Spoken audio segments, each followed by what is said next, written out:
There's a fish right there, guys. Biggin, real biggin. I think we got our big fat green bean bag. Oh my God, guys, this thing's a giant. If you want the gills, we got the skills right here at 302 Fishing. Good afternoon, welcome back to the channel here. If you're brand new, you've been hanging around and you haven't already done so, smash that subscribe button, click that notification bell. Give us a big fat thumbs up if you like this episode, and of course help us out on suggested videos, and drop a comment below. Let's get into this, guys. I tried to go out fishing yesterday and it failed miserably. I mean, it was super windy, it was chilly, and the fish just were not on at all, man. So I'm coming back out for round 2 of punishment.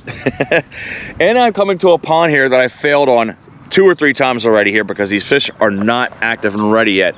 But I think today that might change. The pond looks still the same from the last time we were here, but I am, a couple seconds ago, I heard frogs croaking over here. I see a couple minnows moving around, so that's kind of giving me a little bit of hope that we're gonna try to get something on the end of the line today.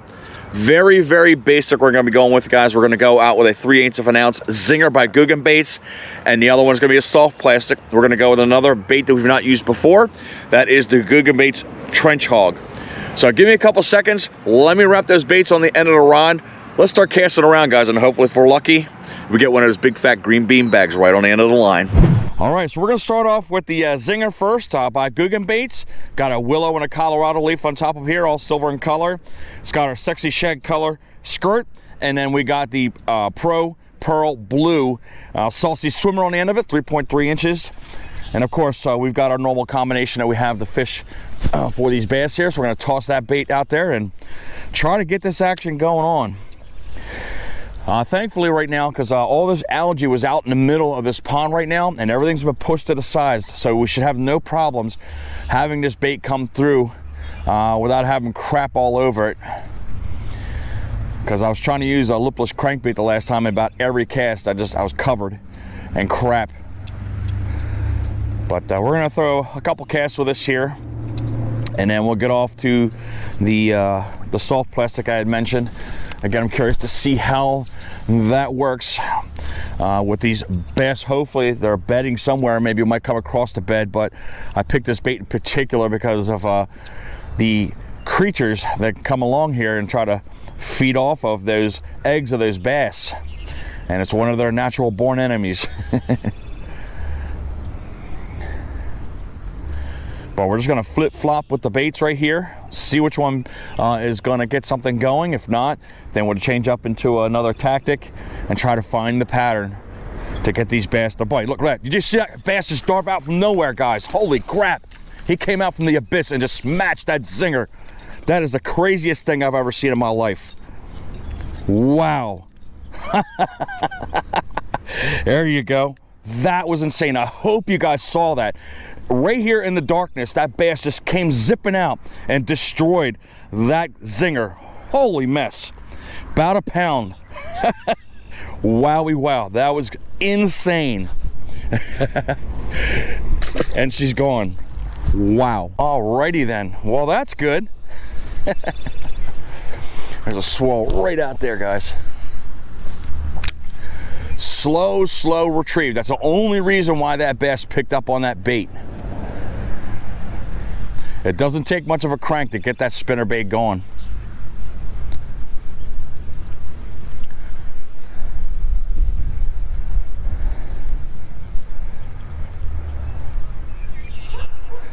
But I keep telling you guys, reel right up to your feet. You never know what you're going to expect on certain ponds. Keeping the tip down right now because I want to keep that bait down into the water column. If I keep my tip up, it's going to ride up towards the surface of the water, and that's not what I want. Boy, that bass had to come from a long way in order to chase that bait. Let me toss down this end over here. Wind took it. I was trying to go down the shoreline here, but Mother Nature's deciding to push us around a little bit.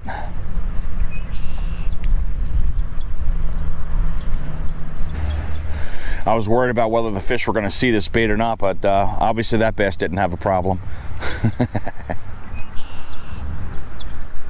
So the one thing you want to make sure you do is maintain your bait as you're casting it around, because occasionally you get the algae that's on here, and it doesn't take much to go ahead and block up these blades and everything. So try to keep those as clear as possible so it comes through that water true.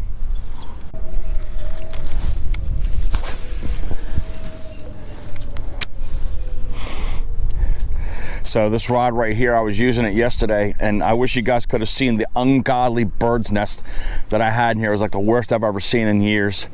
I was throwing a lipless crankbait, and as I was going back in my cast, somehow there must have been a tiny little tree that was right behind me, and that treble hook got hooked up in it, and that's all she wrote, man. I let go of the spool for whatever reason, and the reel decided it wanted to pay me back.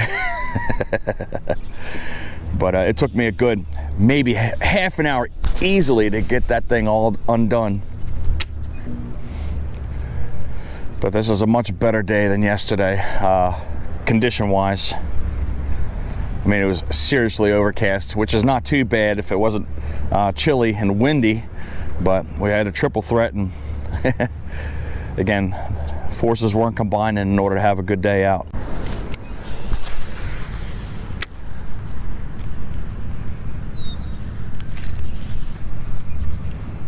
I did a walk around right here too. The last time I was out here, the water was kind of over its banks, and there was like a swampy area where it was filled with water. So when I went over there today, there was no water there. So some of this water's probably run off, and I brought the pond back to its normal level. There's a bass right there, guys. Right there. All right, Zinger. Making some work out of this bait here.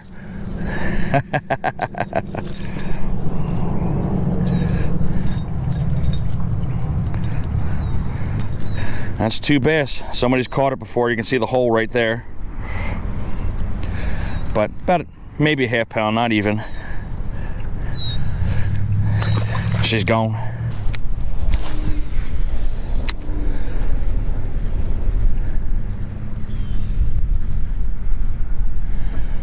But we picked the right bait because if you notice, you can see a lot of ripples on the water.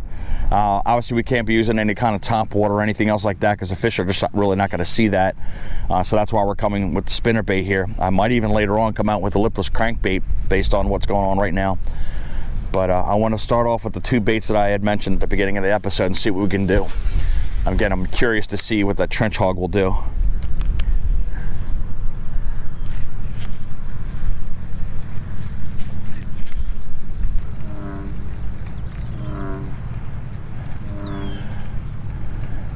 I'm sure you guys heard that frog. It's a pretty big one too. It's off to my left-hand side.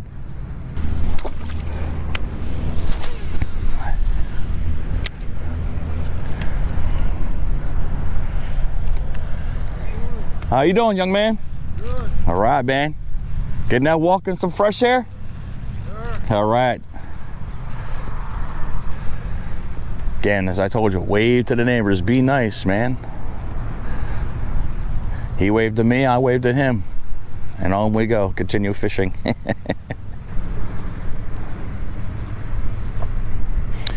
So it looks like you guys kind of enjoyed the pork chop episode that I put up there.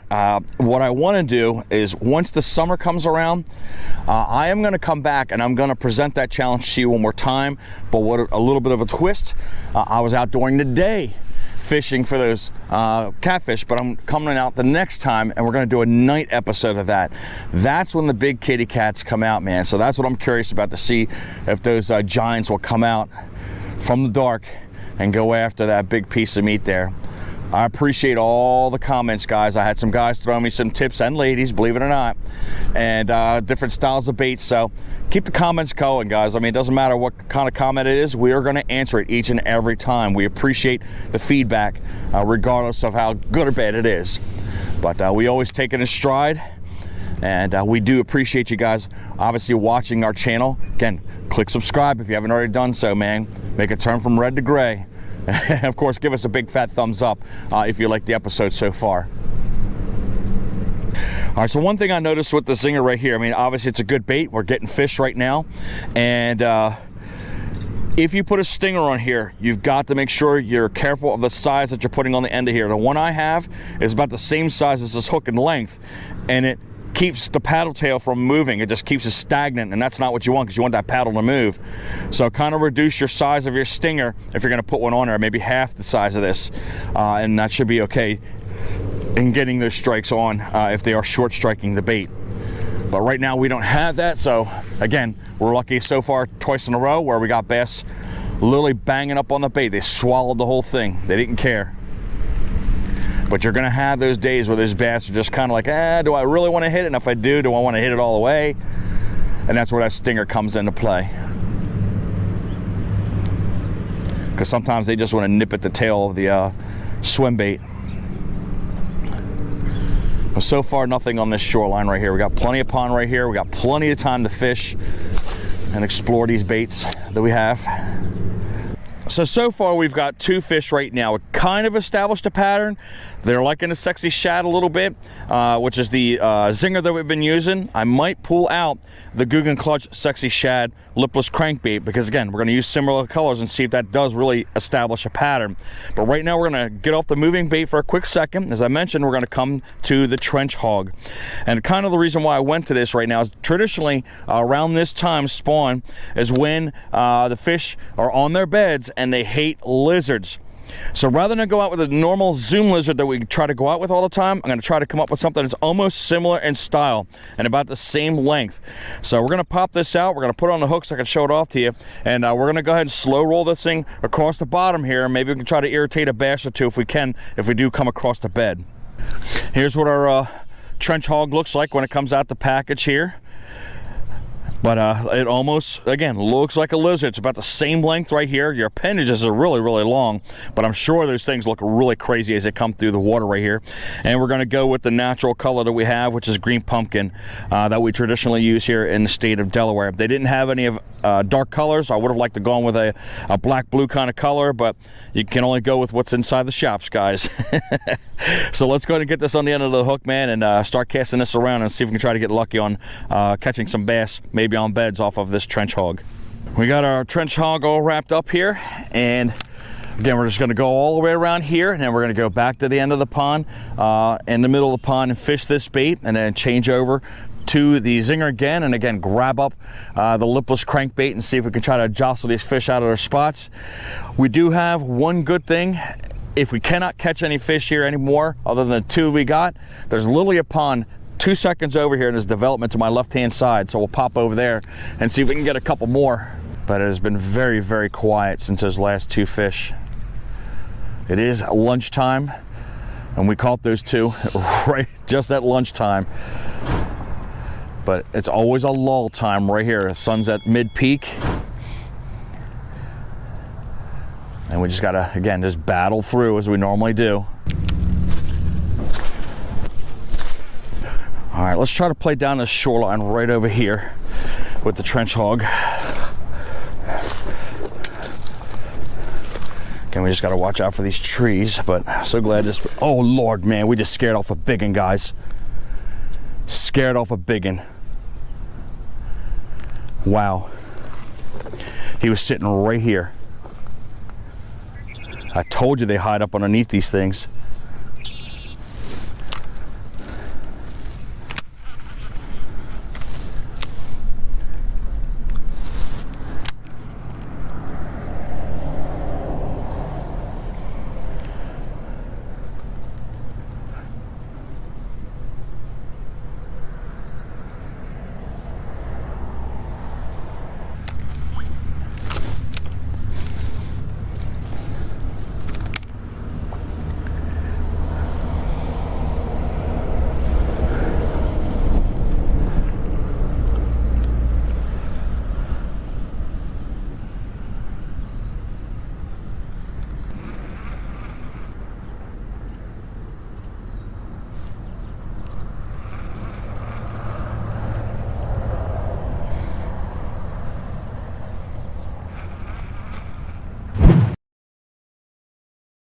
All right, so I threw a couple times with the Zinger here. Didn't get anything off of this side at all. Again, I'm only going to attribute to the fact that it is midday right now. So we're going to go ahead and go back down to the other end of the pond. I'm going to grab one more rod out. So we're going to have 3 rods out today. And we're going to have the Zinger We're gonna have the trench hog, it's on this rod right here. And then we're gonna have the Lipless crankbait, Sexy Shad, the Klutch by Googan bait. So we gotta make our long walk over here. So give me a couple minutes to do that. I would hope that we could try to get something on this Lipless crankbait. Again, it's similar in color as the Zinger. Again, this is why I love to hate this pond. But I do love it when it does produce, but right now it's just not cooperating with me. But we're gonna go ahead and get those bombs out there for a couple shots there, and then we'll get back to our trench hog there.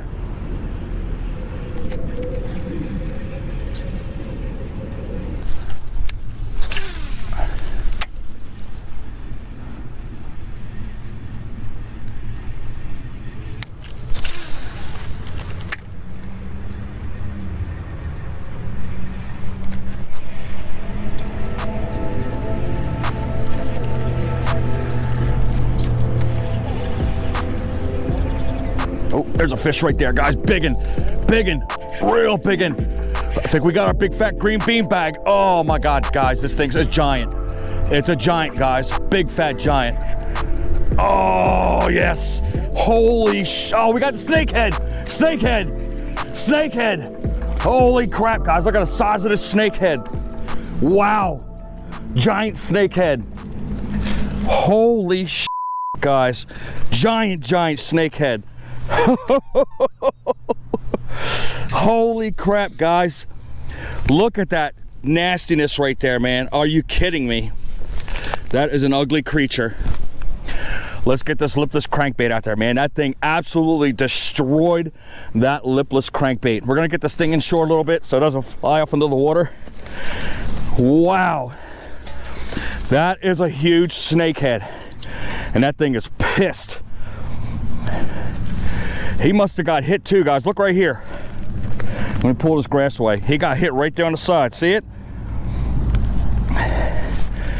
Might be more than one in here. Who knows? Well, let's get a hold of this snakehead. This thing is a behemoth, guys. Wow, he does not want to come off. Wow. Look at that thing, guys. We're going to have to get our whatchamajigger here, our scale with the clamp, because he's trying to get away. But let's try to get this into the snakehead's mouth somehow, some way. We got to get this snakehead off here, because he's got that hook buried in there, guys, real buried in there.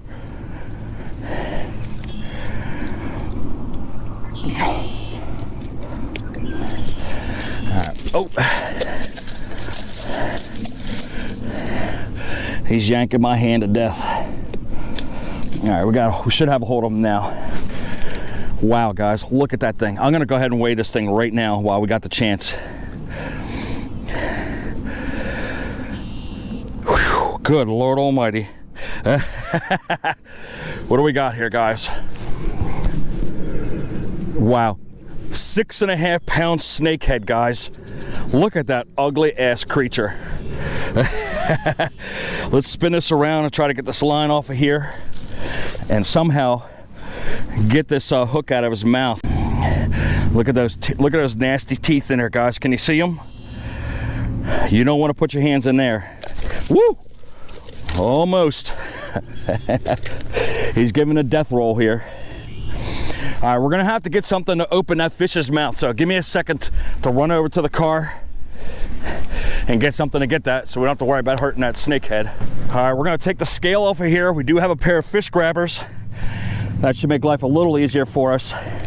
But we gotta somehow get that in the mouth of that fish and make it a little bit easier for us to get the hook out. Guys, look at that thing. All right, guys, here is our massive, woo! Man, this thing does not want me to hold it. Our massive snakehead, guys. Are you kidding me? That thing is gigantic.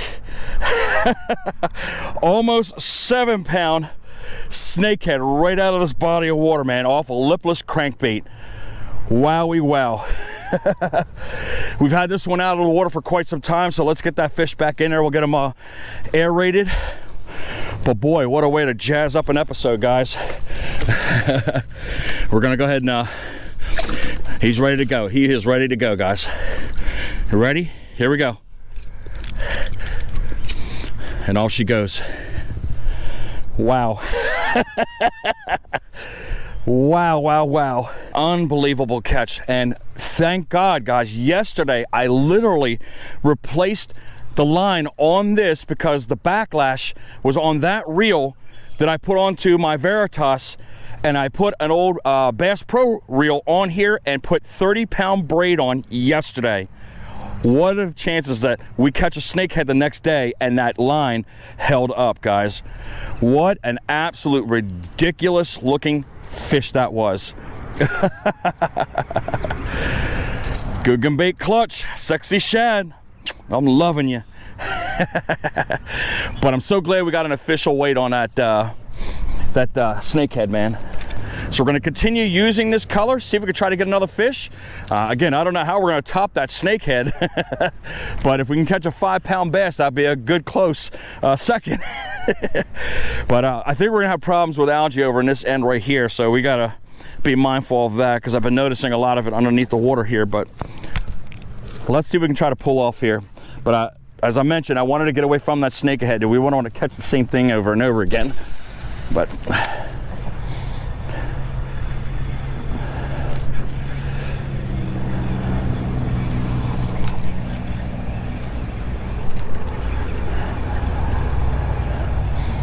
I've not caught anything this year off. Oh, there's one right there, guys, right there, as soon as I casted it in. How about that? Yes, the evil plan of Sexy Shad has come into play. That one popped out of nowhere too. All right, man, wow. What a change of developments here. All right, give me a second to get that out of his face, because he got that one pretty good in his lip. Little half pounder.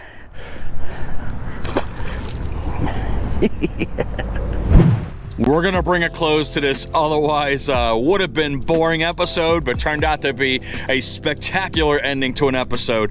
But we'll get into that in a couple seconds here. Again, just coming out, I was gonna be basic, throw the spinnerbait out, throw the creature bait out, cross the fingers and hope for the best, and trying to get one of those big fat green bean bags out of this pond that I've been trying to fight for 3 or 4 times to try to get something going. And again, she was being hard as she always is, because again, this is one of our difficult ponds. We got those 2 little fish at the beginning, we got 1 little one at the end of the episode, but the king of it all, guys, was that gigantic snakehead, man. Holy crap. I would have had to guess on the conservative end, that thing had to have been at least 24 inches long, about 2 foot. I didn't have a ruler on me, but man, that thing was long. And it was heavy. Fortunately, we had a scale on us, and that thing was 6.5 pounds, man. So, again, not a big fat green bean bag, but we got a big fat green slimy snakehead for you guys to see right at the end of the line. I don't know if I'm gonna ever catch anything that big of that species ever in my whole life again, man. But boy, oh boy, that thing hit as hard as the train that you heard earlier today in this episode. Because at first I thought we had a big old bass on it, but when it started pulling and pulling, and it surfaced, I was like, holy, you know what, guys? But we brought her in, man, and these are the 2 baits that we used. We're gonna show you what the pattern was. We had the fish right here on the Googan bait Zinger. We had a 3.3-inch saucy swimmer. This is Pro Pearl Blue. Got the Colorado and the Willow Leaf. Again, able to attract those 2 fish. But again, the absolute hero was the Googan bait Klutch. Again, Sexy Shad. Notice the colors, guys. They're the same in color, and they're both moving baits. That's what triggered those fish, because again, the creature bait didn't do anything at all, because I didn't see any fish on beds whatsoever. But I am so glad, for whatever reason, I decided to go back to the car and get that 3rd rod. But again, that weird story I told you earlier where I was frogging yesterday and I had changed that reel that had monofilament on it onto the braid, and thank God we had that, because that saved the day in getting that fish on the end of the line and bring it in, because I can guarantee you if we had him on those 2 other rods, it would have bit right through it and this episode would have been a bust. But man, I hope you guys liked that episode. If you did, give us a big fat thumbs up, man. Push that thumb down there. Smash that subscribe button. Click that notification bell. Share this video out, guys. I'm hoping you guys have a great weekend. I'm hoping you guys catch Monster Snakehead like I did right here. And as always, fish on.